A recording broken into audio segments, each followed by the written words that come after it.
Have you ever felt like you were living someone else's version of your life? Like you were following a path that was chosen for you long before you ever had a say? That strange, unsettling feeling that your choices aren't entirely your own, that your purpose was written into your existence before you could even speak. This is the quiet heartbreak at the center of Kazuo Ishiguro's novel, Never Let Me Go. Published in 2005, this haunting story explores what it means to be human when your humanity is questioned by the world around you. Ishiguro, a Nobel Prize-winning author known for his delicate, emotionally precise writing, crafted a tale that feels both deeply personal and disturbingly universal. On the surface, it's a story about clones created for organ donation. But underneath, it's about all of us. It's about how we cope with the inevitable, how we find meaning in lives that feel limited, and how we hold onto our identity when the world tells us we don't matter. Let me take you into this world, not as a summary, but as an exploration of the ideas that make this book unforgettable. Imagine growing up in a place that feels safe, comfortable, almost idyllic. You're surrounded by friends. You have teachers who care about you. You learn, you play, you form bonds that feel like they'll last forever. But there's something underneath it all, something unspoken. A truth everyone knows but nobody says out loud. Your life has an expiration date. Your body isn't really yours. You exist to serve a purpose that will eventually consume you. This is the reality for Kathy, Tommy, and Ruth, the three central characters of Never Let Me Go. They grow up at Hailsham, a boarding school in the English countryside that seems lovely on the outside. But Hailsham isn't preparing them for careers or university. It's preparing them to become donors. Their organs will be harvested, one by one, until they complete, which is the gentle euphemism used for death. They know this. And yet they live, they love, they hope. They cling to small dreams and fragile relationships, even though they understand how the story ends. What Ishiguro does so brilliantly is show us how they cope, not through rebellion, not through rage, but through the same strategies we all use when faced with the unbearable. They distract themselves. They romanticize the past. They convince themselves that maybe, just maybe, there's a way out. They hold on to the belief that love might save them, that if two people truly care for each other, they might be granted a deferral, a few more years together before the inevitable. This is where the book cuts deepest, because it's not really about clones or organ donation.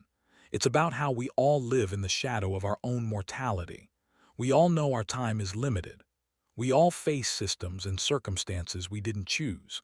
And yet we convince ourselves that if we just do the right things, love the right people, follow the right path, we might somehow escape the rules that govern everyone else. Think about the way we spend our lives. How many of us delay our dreams because we think we have more time? How many of us stay in situations that drain us because we're afraid of the unknown? How many of us live according to expectations set by parents, society, or invisible forces we never questioned? The characters in Never Let Me Go don't have the luxury of pretending their time is infinite. But in a way, that makes them more honest than the rest of us. They know the truth we all avoid. Life is short, purpose is what we make of it, and love, however brief, is still worth everything. Kathy, the narrator, looks back on her life with a tone that's both tender and resigned. She doesn't scream against her fate. She doesn't demand justice. She simply remembers.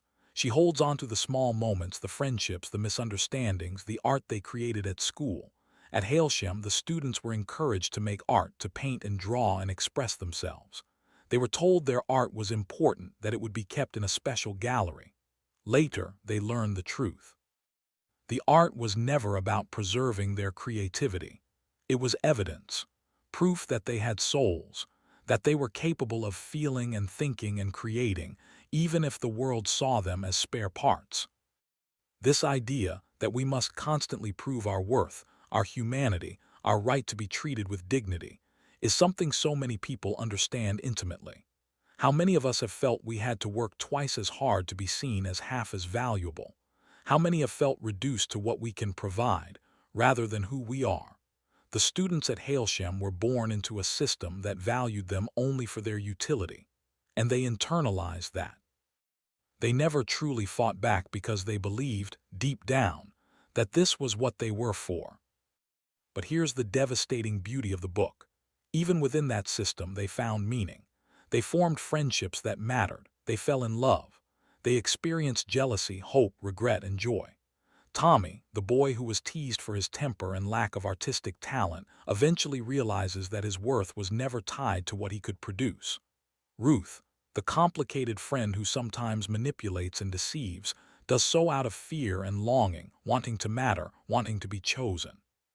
Kathy, the quiet observer, becomes the one who holds all their stories, the one who remembers even after the others are gone. In this way, the book asks us to consider what makes a life meaningful. Is it the length? Is it the freedom? Or is it the connections we make, the love we give and receive, the moments we choose to notice and cherish? There's a scene that captures this perfectly, though I won't describe it in detail. It involves a song that Kathy loves, though she misunderstands the lyrics. She imagines it's about holding onto something precious, about never letting go of what you love. And she dances alone to it, holding an imaginary baby, swaying with an emotion she can't quite name. Later, she learns the song means something different, but that doesn't erase the feeling she had in that moment. The meaning she created was real, even if it was based on a misunderstanding. Isn't that true for all of us? We build our lives on stories we tell ourselves, meanings we assign, hopes we carry that may or may not be grounded in reality. And when those meanings are challenged or proven false, what do? Do we collapse? Or do we hold on to the feeling anyway because it mattered to us, because it shaped us? One of the most painful revelations in the book comes near the end. Kathy and Tommy, now adults, now donors, seek out one of their former teachers. They've heard rumors about the deferral, the idea that true love can buy you time. They believe if they can prove their love is real, they'll be granted a few more years together. But the teacher shatters their illusion. There is no deferral. There never was. It was just a story students told themselves to keep hope alive. And yet, even in that moment of crushing disappointment, there's something profound. The teacher explains that the art they made, the souls they revealed, it was all real. They were human. They did matter. But the world didn't care. The system that created them didn't value their humanity enough to change. And that's perhaps the most heartbreaking truth of all. Being human isn't always enough to be treated as human. This book resonates so deeply with modern readers because we live in a world that often feels indifferent to individual suffering. We see systems that prioritize profit over people, efficiency over empathy, utility over dignity. We see how easy it is for society to draw lines around who deserves compassion and who doesn't. And we see how people within those systems, even good people, rationalize cruelty because it serves a greater purpose. But we also see the resilience, the way people find beauty in small things, the way they love fiercely even when that love is doomed, the way they hold onto their humanity even when the world tries to strip it away. Kathy, Tommy, and Ruth were never given a choice about their fate, but they chose how to live within it. They chose to care about each other. They chose to remember. They chose to matter, even if only to themselves. There's something unbearably sad but also quietly courageous about that. It reminds us that meaning isn't something granted to us by external forces.